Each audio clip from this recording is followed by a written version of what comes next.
போதனைப் பணியில் பரிசுத்த ஆவியின் ஆற்றல். தன் துறவிகள் கல்விமான்களாக முயற்சிக்க கூடாது. கல்வியுடன் கலந்திருக்கும் தற்பெருமையை களைந்துவிட்டு அருளின் ஊற்றும் ஞானத்தின் புதல்வியும் நீதியின் அன்னையுமான தூய எளிமையை கைக்கொள்ள வேண்டும் என்று பிரான்சிஸ் விரும்பினார். நிறைய புத்தகங்களை பயன்படுத்தி ஜெபிப்பதை விட இதயத்தை இறைவன் முன் திறந்து காட்டுவதே சிறந்த ஜெபமாகும். தன் துறவிகள் அருளின் ஏவுதல்களில் நம்பிக்கை வைத்து கல்வி அறிவை ஒதுக்கும்படி கேட்டுக்கொண்டார். அவரின் மறையுரைகள் இதயத்தின் ஆழத்திலிருந்து புறப்பட்டன. அங்க அசைவுகள், பாடல்கள் மூலம் பிரான்சிஸ் மக்களை கவர்ந்தெழுப்பார். பரிசுத்த ஆவியே மறையுரைகளின் ஊற்றுக்கண் என்பதை முழுமையாக அறிந்திருந்தார். 1209 ஆண்டு திருத்தந்தை 3ஆம் ஹொனோரியஸ் முன் மறையுரையாற்றினார். பிரான்சிஸின் நண்பர் கர்தினால் உகோலின் இதற்கு ஏற்பாடு செய்திருந்தார். பிரான்சிஸ் கடவுளால் முழுவதும் ஆட்கொள்ளப்பட்டு உரையாற்றினார்.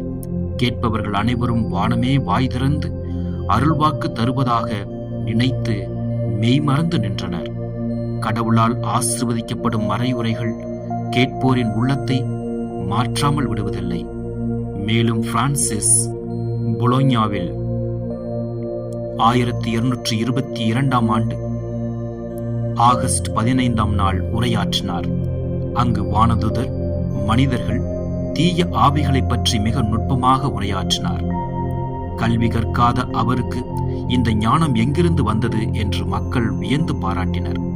இறைவனை அறிந்து மற்றவர்களை அன்பு செய்ய கல்வி தேவையில்லை. அவரின் போதனைகளில் தத்துவங்கள் தலைவரித்தாடவில்லை, ஆனால் புதிய கருத்துக்களின் புதையலாக அவை இருந்தன. அமைதியாக கடவுள் முன் அமர்ந்திருக்கும் போது கடவுள் அவரின் உள்ளத்தில் நட்டு வைக்கும் விதைகள் இவ்வாறு பன்மடங்கு பலன் கொடுத்தன. பிரான்சிஸ் முன் தயாரிப்பின்றி மறையுரை ஆற்றுவதில்லை. பேசுவதற்கு வார்த்தைகள் கிடைக்காத போது தான் தயார் செய்தது நினைவில் இல்லை என்று கூறி தம் பிரசங்கங்களை முடித்துக் கொள்வார். இறைவனை பற்றி தியானிக்க திருச்சபையின் மறையுரைகளும் நற்செய்தியும் வழிபாட்டு ஜபங்களும் போதுமானதாக இருந்தன. இயற்கையும் அவரின் பேராசிரியராக பல பாடங்களை கற்றுத்தந்தன.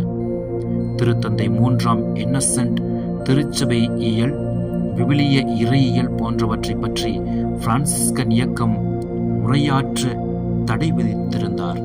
அவற்றை பற்றி பிரசங்கம் வைக்க மற்ற சபைகள் இருந்தன. சகோதரர்கள் பாவம், புண்ணியம், தண்டனை, மகிமை போன்றவற்றை பற்றி பேசினர். கிறிஸ்துவை போன்று நீண்ட பிரசங்கங்கள் வைப்பதிலிருந்து விலகியிருக்க வேண்டும் என்று திருத்தந்தை சகோதரர்களை கேட்டுக்கொண்டார்.